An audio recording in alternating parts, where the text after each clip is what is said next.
50 years, the US has been fighting a war. The war I'm talking about today is the war on drugs. Now, if you didn't know this already, the US spends approximately $47 billion every year in the fight for the war on drugs, and that's money used specifically to detain and incarcerate drug users rather than money going towards education spending, healthcare spending, and other important things. But while only 13% of the US's population is African American, nearly 35% of the US's prison population for drug usage is African American. And this is all while the rate of drug usage between all races being marginally different, which is to say they're practically the same.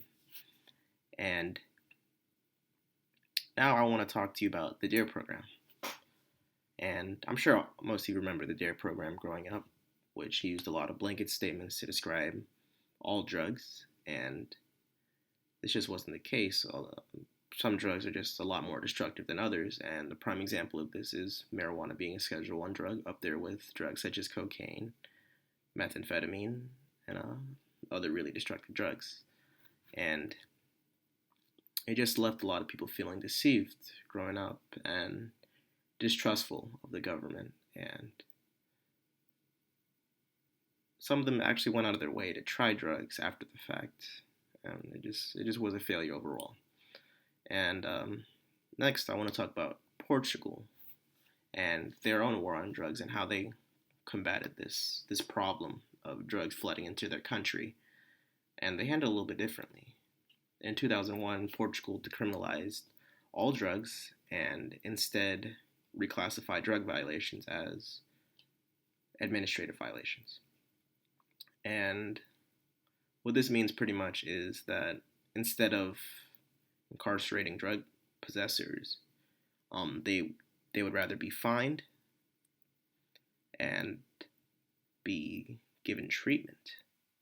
And what this did was lead to a massive decrease in drug usage incrementally over time, and the access to risk reduction services and access to these facilities that people could test their drugs for foreign substances and get clean needles to reduce the spread of AIDS and HIV. It really helped a lot for the country, and eventually they were able to decrease the amount of drug use in the country. Now the question is, although the decriminalization of all drugs in the U.S. is a long ways off, there's a lot of incremental changes that could be put in place that could massively benefit the general population. And some examples of this would be better and non-biased education of the youth. This is so they don't feel betrayed by their government and feel like they can't trust their government. And also another solution to this would be lesser punishments for drug possession, so that people aren't left with a permanent stain on their record after one mistake in their 20s, early 20s. And on top of that, increased access to risk reduction services would help a large amount too. So this brings us along to what would happen if all drugs in the United States were decriminalized. And the first thing that would probably happen is that studies on these drugs would be made legal, and we could actually study the effects of these drugs and post the studies so that people know what they're putting into their bodies, because people are going to use drugs whether or not it's legal. And that's just been proven.